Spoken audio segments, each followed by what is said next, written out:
या देशाच्या लोकशाहीची आणि संविधानाची इतकी विटंबना गेल्या 75 वर्षात झाली नसेल. 6 खासदारांना तुम्ही बोलवलं, ढोकळा, फाफडा, जिलेबी खायला घातली असं खासदार बाहेरून सांगतात. त्यातल्या एका खासदाराला म्हणे मोदी जिलेबी भरवतो, खाओ खाओ. हे काय ह्याला प्रधानमंत्र्याचं काम आहे? शिवसेना पक्षप्रमुख उद्धव ठाकरे यांनी काल पत्रकार परिषद घेऊन पंतप्रधान नरेंद्र मोदी हे अप्रत्यक्षपणे न्यायव्यवस्थेवर म्हणजे सुप्रीम कोर्टावरती खासदार किंवा पक्षफुटी संदर्भात जो खटला सुरू आहे त्याबाबत सुप्रीम कोर्टावरती अप्रत्यक्ष दबाव आणतात. याविषयी त्यांनी काल एक भूमिका ठामपणे मांडली आणि ती भूमिका चुकीची नाही आहे. 4 वर्ष प्रलंबित असलेल्या खटल्याची सुनावणी आत्ता सुरू झाली. पक्ष आणि चिन्हाबाबत हे जे ठाण्याचे टिपूजीराव आहेत बरं का, त्यांना परस्पर पक्ष दिला निवडणूक आयोगाने. विधिमंडळातले आमदार सोडून गेले म्हणून आता विधिमंडळातला एक पक्ष वेगळा आहे आणि मूळ पक्ष वेगळा आहे.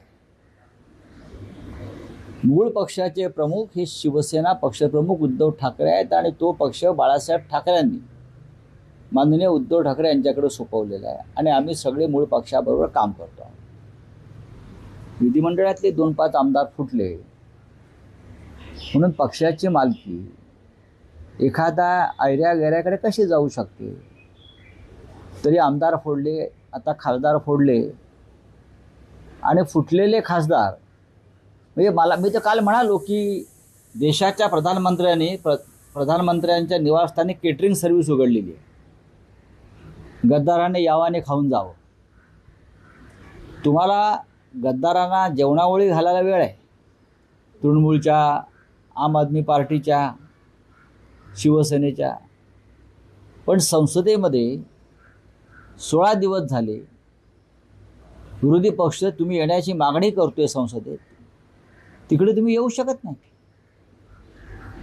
या देशाच्या लोकशाहीची आणि संविधानाची इतकी विटंबना गेल्या 75 वर्षात झाली नसेल.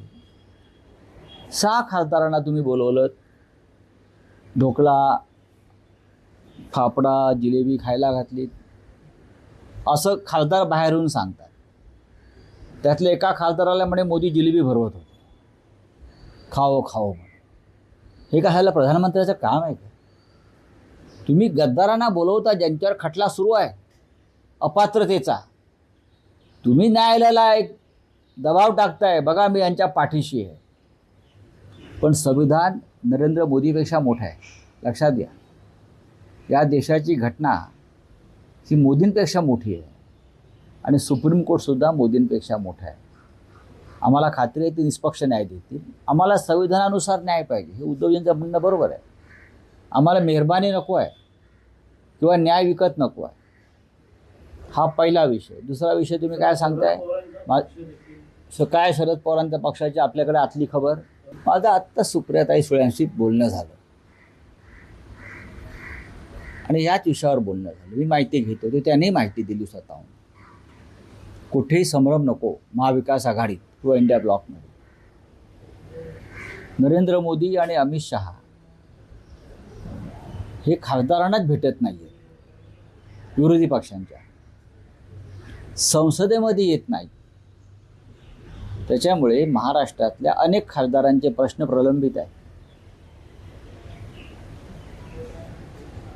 राष्ट्रवादी काँग्रेसच्या 2 खासदारांनी काही प्रश्नांसंदर्भात प्रधानमंत्र्यांना भेटण्याची इच्छा व्यक्त केली होती. तेव्हा सुप्रियाताई सुळे म्हणाल्या, मग आपण सर्व खासदारांचे प्रश्न एकत्र घेऊन जाऊ. आणि मग त्यांनी प्रश्न ते 8 खासदारांचे सगळे प्रश्न आहेत त्यांच्या राज्यातले, जिल्ह्यातले, त्याचं एकत्रीकरण करून त्यांनी प्रधानमंत्र्यांची वेळ घेतलेली आहे. आणि त्या प्रधानमंत्र्यांना भेटणार. तुमच्या मनामध्ये ज्या काही शंका आहेत त्या शंका तुम्ही ताबडतोब पुसून टाका. हे मी वारंवार सांगतो. कोणीही कुठेही जात नाही आणि कोणीही महाविकास आघाडी सोडत नाही. आणि शरद पवारांची राष्ट्रवादी ही महाविकास आघाडीचा एक महत्त्वाचा घटक आहे आणि पवारसाहेब आमचे मार्गदर्शक आहेत. लाजिरवाणी बाब आहे, खेदाची काय. देशाचे गृहमंत्री आणि देशाचे पंतप्रधान संसदेच्या सभागृहात येत नाहीत. त्यांनी नेहरूंच्या चारित्र्याची पारायणं केली पाहिजेत. ही संसदीय परंपरा कशा जपाव्यात आणि संसदीय लोकशाहीमध्ये विरोधी पक्षाचा सन्मान कसा राखावा या परंपरांच्या संदर्भात मोदी आणि शहा यांनी पंडित जवाहरलाल नेहरूंच्या चारित्र्याची आणि त्यांच्या संसदीय कार्याची पारायणं केली पाहिजे. एवढंच मी सांगेन. मला त्यातलं काय माहीत नाही. तसं काय तुमच्या डोक्यात असेल. बघा, हा मुळात हे सगळे पक्ष जे आहेत महायुतीमध्ये खडा वगैरे पडला कसले खडे, हे धोंडे आहेत सगळे. खडे कसले हे. मुळात हे दोन्ही पक्ष जे आहेत, शिंदेंचा पक्ष आणि अजित पवारांचा पक्ष, या पक्षाची मालकी अमित शहाकडे. या पक्षाची स्थापना अमित शहाने केली. त्याच्यामुळे ते आले नाहीत, गेले नाहीत, काय हे सगळे सूत्रधार अमित शहा आहेत त्या पक्षांचे. या पक्षाचा मालकी हक्क शिंदे गटाचा आणि अजित पवार गटांचा. अजूनही तो अजित पवार गट म्हणून ओळखला जातो. हे दोन्ही पक्ष किंवा गट हे अमित शहानी स्थापन केलेले आहेत. पण लवकरच मिंद्यांचा गट हा एकतर भाजपात विलीन होईल किंवा त्यांना दुसऱ्या पक्षात विलीन व्हावं लागेल. कारण सुप्रीम कोर्टामध्ये जो खटला सुरू आहे आणि त्या संदर्भात जे आमचं संविधान सांगतं आहे 10th शेड्यूल, त्यानुसार त्यांना भारतीय जनता पक्षामध्ये विलीन व्हावं लागेल. त्या पक्षाचं अस्तित्व लवकरच संपणार आहे. गटाचं, पक्ष नाही गटाचं. बोलिये. आता आम्ही सांगतो ना. आणि दुसरा असं आहे की आता माझ्याकडे आमच्या नाशिकचे प्रमुख लोक आलेत. केशवराव पोरजे आलेत, जे आमचे जे महापालिकेतले शिवसेनेचे गटनेते आहेत बाहेर. आमचे नगरसेवक आलेले आहेत, योगेश भोर. नाशिकमधले खड्डे जे आहेत, या खड्ड्यांमुळे रोज लोक जखमी होत आहेत. रोज 5-25 लोक जखमी होत आहेत. अजूनही नाशिक हे मुख्यमंत्र्यांचं दत्तक शहर आहे आणि त्यांचे चंपतराय गिरीश महाजन हे आता तिकडे प्रमुख आहेत. पण अजूनही रस्त्याची कामं पूर्ण होऊ शकली नाहीत.